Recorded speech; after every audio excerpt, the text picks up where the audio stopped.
মাত্র 20 টাকা খরচ করে আমার ছোট্ট রান্নাঘরটাকে একদম নতুনের মতো করে ফেললাম। আর রুটি মেকারে কিভাবে রুটি বানাই সেটা আপনাদের সাথে শেয়ার করলাম, তাই একটা লাইক দিয়ে দেখতে থাকেন। আসসালামু আলাইকুম, সবাইকে ওয়েলকাম করছি নতুন দিন আর একটা নতুন ব্লগ দেখার জন্য। আর আজকের ভিডিওটা শুরু করেছি আমার রান্নাঘর থেকে। রান্নাঘরটা অনেক দিন ধরে আমি একটু ডিপ ক্লিন করতে চাচ্ছিলাম, তো ডিপ ক্লিন করার পরে রান্নাঘরের এই পোর্শনটা দেখেন, এই জায়গাটা কত দেখতে নোংরা মনে হয়। আগে যারা ছিল তারা ব্যবহার করেছে বা আমি ওঠার সময় রং করে নিয়েছিলাম, তারপর এই জায়গাটা কেমন যেন একটু হয়ে থাকে তেল কাস্টি হওয়ার কারণে। তো যার কারণে আমি এবার এই রং নিয়ে নিয়েছি, আর এগুলো হচ্ছে গ্রিলের রং। তো এগুলো দিয়েই আজকে আমি আমার রান্নাঘরটাকে সুন্দর করে একটু রং করে নিব। তো এর জন্য চুলার উপরে এবং সিঙ্কের উপরে এরকম একটা কাগজ আমি দিয়ে নিয়েছি, আর এই কাজে আমাকে সাহায্য করছে আপনাদের ভাইয়া। তো আজকে আমি এই জায়গাটাতে রং করে নিয়েছি। এই জায়গাটাতে যেহেতু টাইলস নেই আর এখানে জাস্ট সিমেন্টের একটা প্রলেপ ছিল, তো দেখতে খুবই খারাপ লাগে, রান্নাবান্না করলে তেল ছিটে যায়। কারণে ভিডিও যখন করি ভিডিওতে এই জায়গাটা দেখতে খুবই খারাপ লাগে।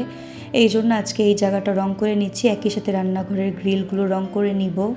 আর এটা যেহেতু ভাড়া বাসা, অনেকেই থেকে গিয়েছে, আমি যখন উঠেছি আমার মতো ক্লিন করে নিয়েছিলাম, কিন্তু রঙগুলো তো উঠেই গিয়েছে বা একটা পুরনো ভাব তো থেকেই যায়। তো যার কারণে আমি এই জায়গাটা একটু কালো রং সিলেক্ট করেছি রং করার জন্য। এতে রান্না করার সময় তেল মশলা ছিটে আসলে একদমই কিন্তু বোঝা যাবে না, যেহেতু কালো রং করা হয়েছে।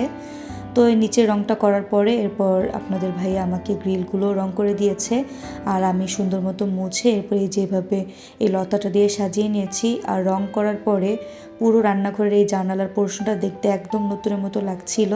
আর দেখেন এই জায়গাটা এখন কিন্তু একদম নোংরা মনে হচ্ছে না, দেখতে খুব সুন্দর লাগছে। আমি এত রান্নাঘর ক্লিন রাখার চেষ্টা করি, কিন্তু এই জায়গাটার কারণে কিন্তু রান্নাঘরটা দেখতে অনেক খারাপ লাগতো। এখন কিন্তু দেখতে খুব সুন্দর লাগছে। মাত্র 20 টাকা আমার রান্নাঘরটাকে নতুন করে নিলাম। আপনাদের কাছে কেমন লাগলো অবশ্যই কমেন্টে জানাবেন। এরপর সকালবেলা থেকে ভিডিওটা শুরু করেছি। আজকে হচ্ছে রুটি মেকারে রুটি বানাবো। ছোট্ট একটা শর্ট ভিডিওতে আপনাদের শেয়ার করেছিলাম, তো অনেকে অনেক কোয়ারিজ ছিল রুটি মেকার নিয়ে, তো এর জন্য আজকে আমি আপনাদের দেখিয়ে দিলাম আমি সিদ্ধ আটার রুটি বানাই আর আটাটা কীভাবে সিদ্ধ করে নিলাম। যে পরিমাণ পানি নেবেন সে পরিমাণেই আটা নেবেন। একই পাত্র দিয়ে মেপে নিলে আপনার কিন্তু আটা আর পানির পরিমাণটা একদম ঠিক হবে, পারফেক্ট একটা ডো হবে। তো ডোটা তৈরি করে এই যে আমি রুটি মেকারে দিয়ে জাস্ট এক চাপেই দেখেন কত সুন্দর রুটি হয়ে গিয়েছে। আর রুটিগুলো কিন্তু বেশ বড় হয় আর পাতলাও হয়। তো উপর থেকে জাস্ট একটু আটা ছড়িয়ে দিয়ে দিলেই হবে, যাতে একটা রুটির সাথে আরেকটা রুটি লেগে না যায়। আর আমি কিন্তু যখন রুটিটা বানিয়েছি ডোতে কিন্তু কোনো রকম আটা ব্যবহার করিনি, জাস্ট ডোটা মাঝখানে দিয়ে চাপ দিলেই কিন্তু রুটি হয়ে যাচ্ছে। অনেকেই কিন্তু রুটি মেকারের কিনে ঠকে যায়, তবে আমি কিন্তু ঠকিনি। আর এই রুটি মেকারটাতে কিন্তু রুটি খুব সুন্দর হয়, দেখেন কতটা পাতলা রুটি হয়েছে। আর এগুলো কিন্তু একদম গোল গোল রুটিই হবে। যারা রুটি বানাতে পারেন না বা বেলাবেলি ঝামেলা মনে হয়, তারা চাইলে কিন্তু রুটি মেকারটা নিতে পারেন। আর হ্যাঁ, এটা কিন্তু কোনো প্রমোশন ভিডিও ছিল না, আমি নিজের টাকা দিয়ে রুটি মেকারটা কিনেছি, ব্যবহার করে উপকার পেয়েছি।